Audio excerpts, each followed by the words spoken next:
ഏതൊരു ഭക്തനും വിഷ്ണുമായെ ആശ്രയിച്ചു കഴിഞ്ഞാൽ ആ അഭീഷ്ടസിദ്ധി കൊടുക്കാതെ ഇരുന്നിട്ടില്ല ഭഗവാൻ.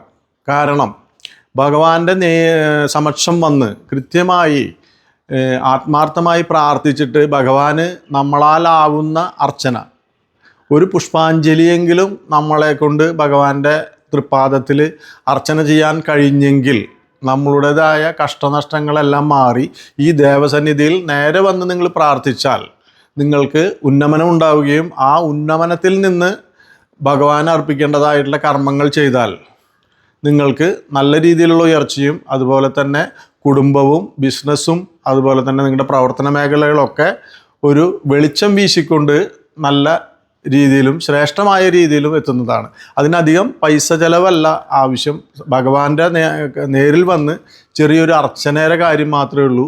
അപ്പോൾ ഭക്തന്മാർ അതിലേക്കായി വന്നുകൊണ്ട് ആ കർമ്മനിരതരായി കഴിഞ്ഞാൽ അവരുടെ ശ്രേഷ്ഠമായ ജീവിതം നല്ല രീതിയിലെത്തും.